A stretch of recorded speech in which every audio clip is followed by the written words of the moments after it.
ونصلي على رسوله الكريم أما بعد فأعوذ بالله من الشيطان الرجيم بسم الله الرحمن الرحيم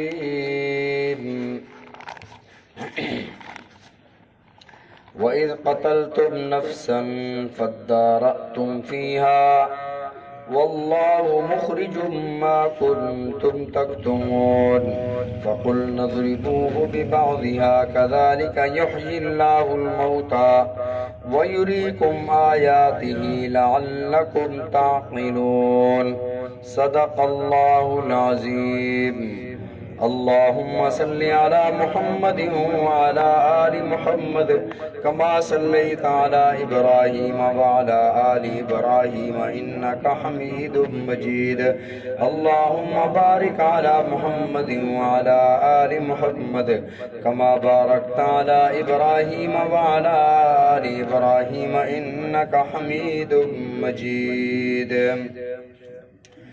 سابقہ دروس میں اللہ رب العزت نے بنی اسرائیل کی ناشکری اور کئی ایسی چیزیں جو ان پر واجب اور فرض نہیں تھیں انہوں نے اپنے آپ پر فرض کر دیں، جس طرح سوالات کر کر کے گائے کے بارے میں کہ گائے کیسی ہونی چاہیے۔ جب اتنی زیادہ شرائط ہو گئی کہ گائے ملنا مشکل ہو گئی تو کہنے لگے الآن جئت بالحق، موسیٰ اب تو حق لایا ہے، اب ہمیں بات سمجھ آئی ہے کہ گائے کیسی ہونی چاہیے۔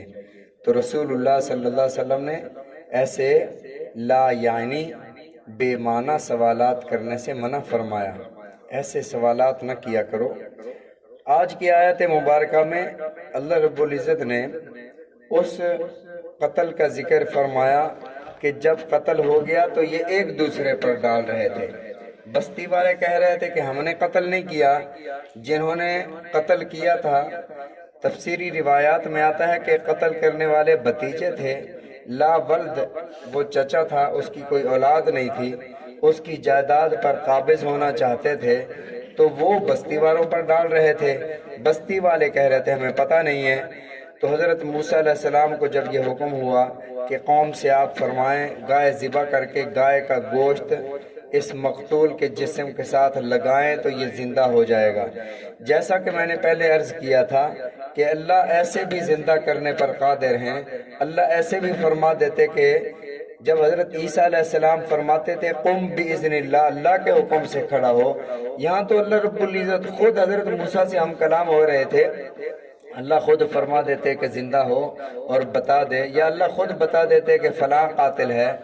تو اس کی ایک وجہ تو یہ ارشاد فرمائی کہ یہ قوم ایسی تھی انہوں نے ماننا نہیں تھا۔ اگر اللہ تعالیٰ خود ہی زندہ فرما دیتے، خود ہی اٹھ کر بیٹھ جاتا تو لوگ کہتے یہ تھا ہی زندہ، یہ بعد میں مرا ہے۔ تو مقتول کے ساتھ اس گائے کے گوشت کا کون سا حصہ لگایا گیا؟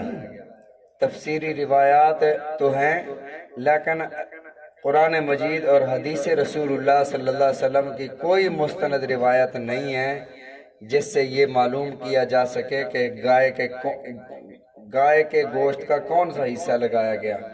بعض مفسرین نے فرمایا زبان لگائی گئی، بعض نے کہا دل لگایا گیا، بعض نے کہا دم لگائی گئی، بعض نے کچھ کہا، بعض نے کچھ کہا، مقصد یہ ہے کہ گوشت لگایا گیا۔ تو اللہ رب العزت نے ارشاد فرمایا اور جب تم نے قتل کر دیا نفسن ایک جان کو فدارأتم فیہا اور ایک دوسرے پر ڈال رہے تھے۔ انسانی جان کا قتل اللہ کے ہاں اتنا بڑا جرم ہے، اللہ کے ہاں اتنا بڑا گناہ ہے۔ سورہ نساء میں اللہ رب العزت نے ارشاد فرمایا وَمَن يَقْتُلْ مُؤْمِنًا مُتَعَمِّدًا فَجَزَاؤُهُ جَهَنَّمُ خَالِدًا فِيهَا، فرمایا کہ جو جان بوجھ کر مومن کو قتل کرے، جان بوجھ کر قتل کرے، تو فرمایا کہ اس کی سزا یہ ہے کہ قیامت کے دن ہمیشہ ہمیشہ کے لیے اسے جہنم میں ڈال دیا جائے گا۔ ہمیشہ ہمیشہ کے لیے۔ یہ وہ الفاظ ہیں جو اللہ نے کافروں کے لیے ارشاد فرمائے، ہمیشہ ہمیشہ کے لیے جہنم میں ڈال دیا جائے گا۔ تو مفسرین کرام رحمہم اللہ یہاں پر یہ فرماتے ہیں کہ اگر کسی کے قتل کو حلال سمجھ کے کرتا ہے تو یہ اسلام سے نکل جاتا ہے، یہ کفر کی حالت میں چلا جاتا ہے، اس وجہ سے یہ ہمیشہ ہمیشہ کے لیے جہنم میں ڈال دیا جائے گا۔ رسول اللہ صلی اللہ علیہ وسلم نے ارشاد فرمایا کسی مومن کا قتل اللہ کے ہاں اتنا بڑا جرم ہے کہ ایک طرف اگر کوئی ساری کائنات تباہ کر دے یہ اللہ کے لیے آسان ہے، اللہ برداشت کر لیں گے، مومن کا قتل اللہ کے ہاں اس سے بھی بڑا گناہ ہے۔ تو مومن قتل ہوا تو اللہ رب العزت نے ارشاد فرمایا کہ اس کے گوشت کا ٹکڑا لگاؤ، واللہ مخرج ما کنتم تکتمون، اللہ ظاہر فرمانے والے ہیں ما کنتم تکتمون، جو تم چھپا رہے ہو۔ ایک ہے یخفی، مخفی، اس کا معنی بھی چھپانا ہوتا ہے، تکتمون اس کا معنی بھی چھپانا۔ یہ جو تکتمون ہے، کتم یکتم، اس کا معنی ہوتا ہے کہ حق کو چھپانا، جان بوجھ کر جانتا ہے کہ حق یہ ہے، اس کے باوجود اس کو چھپاتا ہے۔ تو فرمایا فَقُلْنَا اضْرِبُوهُ بِبَعْضِهَا، ہم نے کہا اضربوہ گوشت کو مارو، گوشت لگاؤ، بِبَعْضِهَا اس مقتول کے ساتھ، بِبَعْضِهَا اس گائے کے کچھ حصہ گوشت مقتول کے جسم کے ساتھ لگاؤ، كَذَلِكَ يُحْيِي اللَّهُ الْمَوْتَى، اور اسی طرح اللہ زندہ فرماتا ہے مردوں کو، مر جانے کے بعد ایسے ہی اللہ زندہ فرمائیں گے۔ وَيُرِيكُمْ آيَاتِهِ لَعَلَّكُمْ تَعْقِلُونَ، اور اللہ تمہیں اپنی نشانیاں دکھانا چاہتے ہیں، لَعَلَّكُمْ تَعْقِلُونَ تاکہ تم سمجھ جاؤ، تاکہ تمہیں عقل آئے۔ اور اسی طرح زندہ فرمانے کا واقعہ سورہ بقرہ میں تیسرے بارے میں اللہ رب العزت نے ارشاد فرمایا۔ بعض مفسرین نے فرمایا کہ حضرت ارمیہ علیہ السلام تھے، اور بعض نے کہا حضرت عزیر علیہ السلام کا یہ واقعہ ہے جو میں عرض کر رہا ہوں۔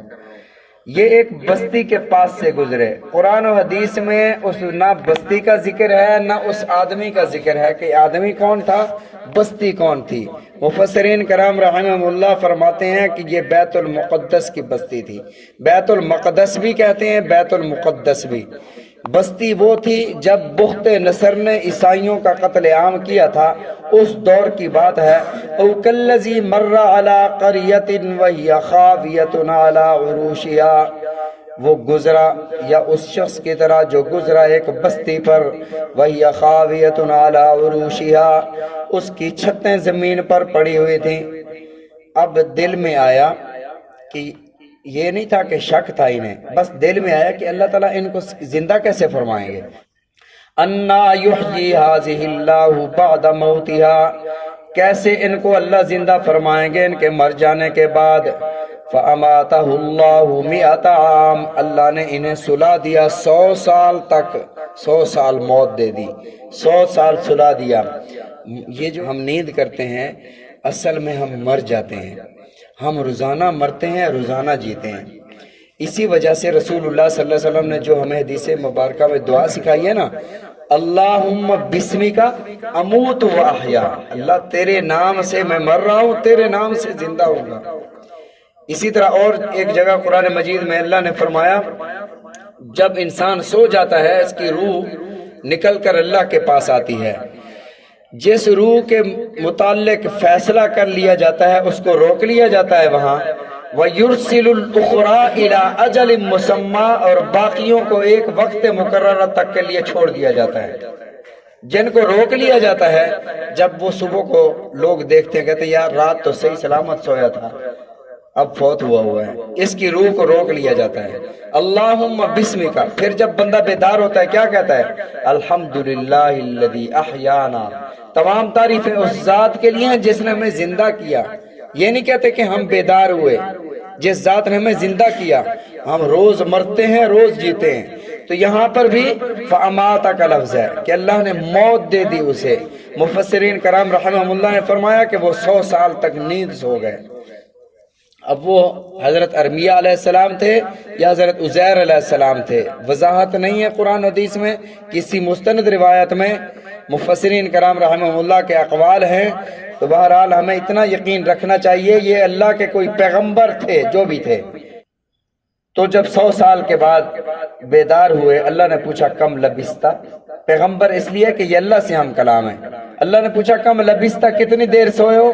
کہا لبست یومن او بعض یوم، دن یا دن کا ایک حصہ سوئے ہیں، یعنی اتنی دیر۔ جب انسان مر جائے گا کروڑوں خربوں سال پڑا رہے گا قبر میں، پھر جب اٹھے گا جو نیک ہوگا وہ کہے گا ابھی تو دنیا سے آیا تھا، یعنی کیونکہ وہاں پر وقت نہیں ہے، دنیا میں وقت چل رہے ہیں، اس لیے ہمیں احساس ہوتا ہے کہ اتنا لمبا ٹائم، وہاں وقت نہیں ہے۔ اعلیٰ علیین میں جو اللہ نے جگہ بنائی ہے، مر جانے کے بعد روحیں وہاں چلی جاتی ہیں، روح کا تعلق جسم کے ساتھ ہوتا ہے، وہاں وقت کا داخلہ نہیں ہے۔ خربوں سال گزر جائیں گے، ایسے محسوس ہوگا جیسے اب بھی ہم دنیا سے آئے تھے۔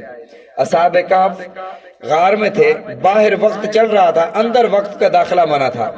اب اندر نہ ان کے ناخن بڑھ رہے تھے، نہ ان کے کپڑے میلے اور بسیدہ ہو رہے تھے، نہ ان کی داڑھی اور بال سفید ہو رہے تھے، وہ اندر اسی طرح تھے۔ باہر وقت چل رہا تھا، بچے بوڑھے ہو رہے تھے، مر رہے تھے، پیدا ہو رہے تھے، زمانہ بدل رہا تھا۔